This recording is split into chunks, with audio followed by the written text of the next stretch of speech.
Тіл медиа. Бүгінгі сабақта біз н мен ыңды ажыратуды үйренеміз. Дыбыстарды айтқан кезде, оның қалай жасалғанына, яғни ауаның ауыз қуысынан қалай шыққандығына мән беріңіз. Мәселен, н дыбысын айтыңыз да, оны дыбыстаған кезде ауыз қуысында болған әрекеттерді сипаттаңыз. Яғни, тілдің ұшы тіске тиеді. Ал енді ыңды айтып көріңіз. Тіл кері, артқа қарай шегінеді. Дыбыстардың жасалуының өзінде едәуір айырмашылық бар.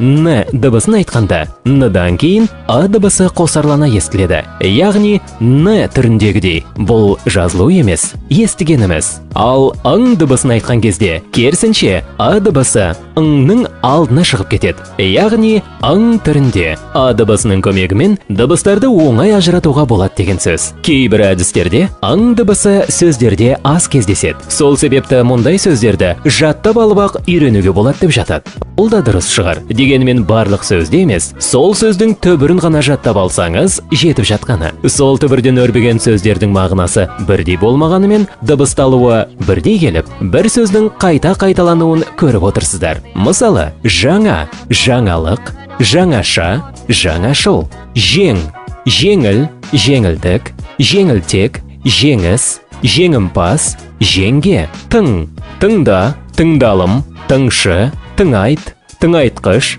тыңғылықты және тағы басқалары. Таң, таңғы, таңшолпан, таңба, таңдай, таңғажайып, таңда, таңдау және тағы басқалары. Дәптерімізді ашып, бүгінгі күнді жазамыз.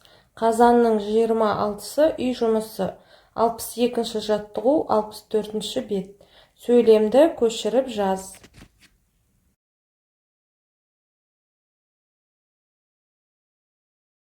Бұл жаттығуды орындасаң, саған 3 балл беріледі. Яғни сөйлемді көшіріп жазуыңа 2 балл, көркем сауатты жазсаң 1 балл.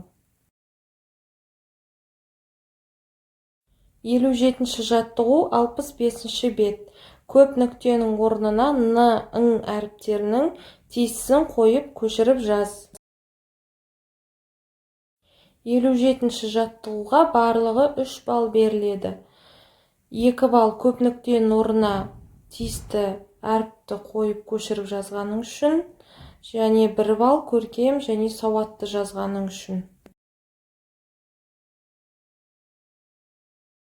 61-ші жаттығу, 63-ші бет.